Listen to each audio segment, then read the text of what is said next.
തരീഖത്തിൻ്റെയും തസവൂഫിൻ്റെയും ഒക്കെ ആളുകൾ ഇവിടെ തസവൂഫൊക്കെ അവിടെ നിൽക്കട്ടെ. ഇന്ന് ഈ അടുത്ത് കേട്ട ഒരു കാര്യം, ഇവിടെ തന്നെ അടുത്ത് ഒരാൾ എന്നോട് ചോദിച്ചു, ഇവിടെ നിങ്ങളുടെ ഈ നാട്ടിൽ അടുത്ത പരിസരത്ത് നിസ്കാരം പഠിപ്പിക്കാൻ എന്നിട്ട് കോഴ്സാണ്, നിസ്കാരത്തിലെ ഖുശൂഅ്.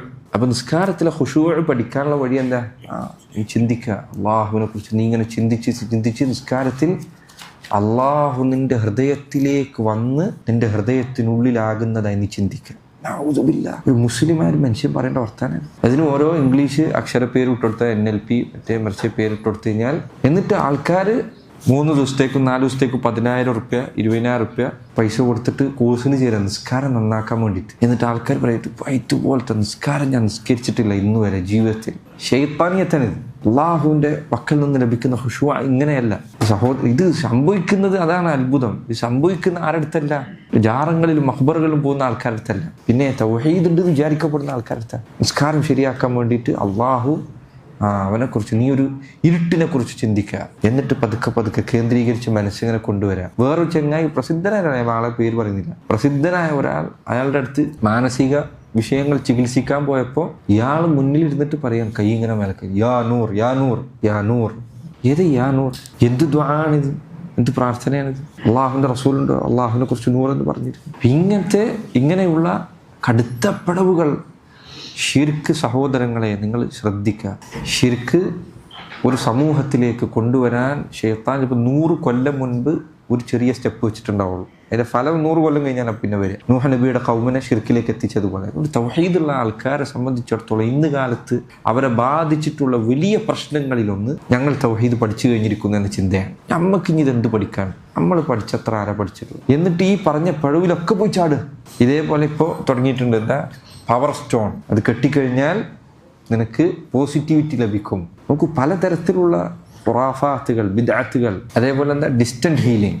ഡിസ്റ്റന്റ് ഹീലിംഗ് എന്ന് പറഞ്ഞാൽ നീ ഇങ്ങനെ ഇരിക്കുക, ചികിത്സിക്കുന്നവൻ അപ്പുറത്ത് ദൂരത്ത് പോയിരിക്കുക. എന്നിട്ട് എന്താ പറയുന്നത്? അത് അള്ളാഹുവിൻ്റെ സത്ത നിന്നിലൂടെ ഓടുകയാണ്.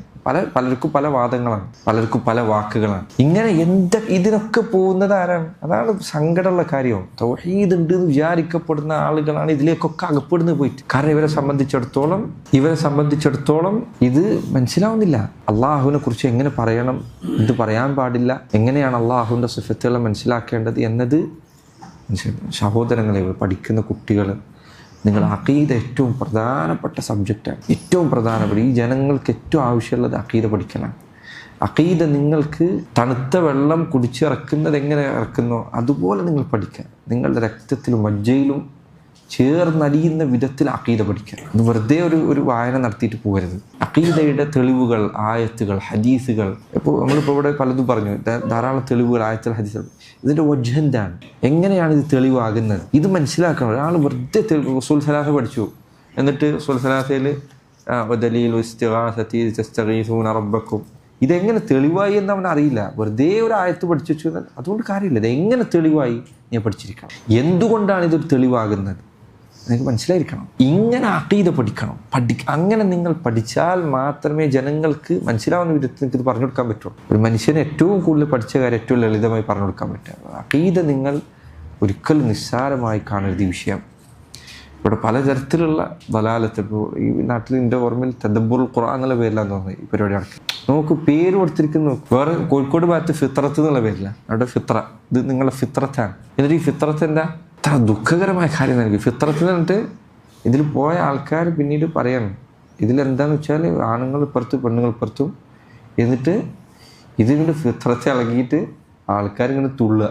ഞാൻ വെറുതെ പറഞ്ഞ വാക്കല്ല, ശരിക്കും എണീച്ച് നിന്നിട്ട് തുള്ളുമ്പോൾ ചില ആൾക്കാർ എന്നിട്ട് ഇത് ചെയ്യുന്ന ആള് പിടിച്ചു കിട്ടുക ഫിത്രത്ത് കൂടിയിട്ടേ. എന്താ അവസരങ്ങൾ അടിച്ചു. തൗഹീദ് പഠിപ്പിക്കപ്പെട്ടൊരു ഖൗമിലേക്ക് ഷിർക്ക് ഏത് രൂപത്തിലാണ് വന്നെത്തുന്നത് നോക്കിയോ, ഏത് വിധത്തിലാണ് ഷിർക്ക് വന്നെത്തുന്നത് നോക്കി. ഇന്ന് ആളുകൾക്ക് എന്തെങ്കിലും ഒരു പുതിയ പേര് കൊടുത്താൽ മതി. പ്രത്യേകിച്ച് ഇത് ചികിത്സയുടെ രൂപത്തിലാണ് കയറി വരുന്നത്. ചികിത്സ എന്ന പേര് കേട്ടാൽ ഖലാസ്, പിന്നെ എന്തും ആവാം. അങ്ങനെ ആവരുത്. നിന്റെ രോഗം ഒന്നുമില്ലാതെ പരിപൂർണമായിട്ട് മാറ്റിത്തരാന്ന് ഒരാൾ പറയാണ്. പക്ഷെ നീ അതിനുവേണ്ടി ഷിർക്ക് ചെയ്യേണ്ടി വന്നാലോ, നിന്റെ രോഗം അവിടെ കിടന്നോട്ടെ, എന്നാലും പ്രശ്നമില്ലാന്ന് വിചാരിച്ചത്. കാരണം പരലോകം നഷ്ടപ്പെടുന്ന കാര്യമാണിത്. ചികിത്സയുടെ പേരിലാണ് പല ആൾക്കാർ പല അഖീദയും പ്രചരിപ്പിക്കുന്നത്. ഇന്ന് ചികിത്സ എന്ന് പറഞ്ഞിട്ട് ഫോൺ വിളിച്ചാൽ എന്തെങ്കിലും സൗണ്ട് കേൾക്കോ? ഇല്ല. അപ്പുറത്തൊന്നും കേൾക്കൂല. കേട്ടോ പറയാന്നിട്ട് എൻ്റെ അസുഖമൊക്കെ മാറി. ഇതെന്ത് ചികിത്സയാണിത്? റഹീൽ അദ്ദേഹം പറഞ്ഞേക്കാണ്, ചികിത്സയുടെ രൂപങ്ങൾ 3-4 രൂപങ്ങൾ അദ്ദേഹം പറഞ്ഞു. ഈ പറഞ്ഞതിൻ്റെ ഏതിന് സമാനമായ രൂപം ഇരിക്കണം. ഒന്നല്ലെങ്കിൽ നിന്റെ ശരീരത്തിലേക്ക് എന്തെങ്കിലും ഇറങ്ങണം മരുന്ന് പോലെ, അല്ലെങ്കിൽ നിന്റെ ശരീരത്തിന് എന്തെങ്കിലും പുറത്തെടുക്കണം ഹിജാമ പോലെ, അല്ലെങ്കിൽ നിന്റെ ശരീരത്തിൽ എന്തെങ്കിലും പുരട്ടണം ഓയിൽമെന്റോ മറ്റോ പോലെ. എന്തെങ്കിലും ഒരു ബന്ധം വേണ്ട ഇതിന് മനുഷ്യന്റെ ശരീരമായിട്ട്. ഈ ഫോണിൽ കൂടെ ഇങ്ങനെ നിശബ്ദത കേട്ടിരുന്നു കഴിഞ്ഞാൽ എങ്ങനെ നിന്റെ അസുഖം മാറും? ഇങ്ങനത്തെ പല ജാതി അഖീദകൾ തൗഹീദുള്ള ആൾക്കാരെടുത്താണ് ഈ കയറി പറ്റുന്നത്. എന്നിട്ട് അതിന് ന്യായം പറയുന്നത് എൻ്റെ അസുഖം മാറി എന്നുള്ളതാണ്. നിന്റെ അസുഖം മുഴുവൻ മാറി നിനക്ക് 100 കൊല്ലം ആയുസ് കിട്ടിയാലും ശിർക്ക് ഒരു കാര്യം അതുകൊണ്ടില്ല. അതുകൊണ്ട് കുട്ടികളെ, സഹോദരങ്ങളെ, അഖീദ നന്നായി പഠിക്കണം. ഇൻഷാ അല്ലാഹ് കിതാബ് നമുക്ക് മറ്റൊരവസരത്തിൽ ഇൻഷാ അല്ലാഹ് പൂർത്തീകരിക്കണം. അല്ലാഹു സുബ്ഹാനഹു വ തആല ദീൻ പഠിക്കാൻ മനസ്സിലാക്കാൻ നമുക്ക് തൗഫീഖ് നൽകുമാറാകട്ടെ. നമ്മുടെ പഠിച്ച കാര്യങ്ങൾ അല്ലാഹു പരലോകത്തെ നമുക്ക് ഉപകരിക്കുന്ന വിജ്ഞാനങ്ങളിൽ രേഖപ്പെടുത്തുമാറാകട്ടെ. അല്ലാഹുമ്മ അല്ലിംനാ മാ യൻഫഉനാ വൻഫഅനാ ബിമാ അല്ലംതനാ വസിദ്നാ ഇൽമാ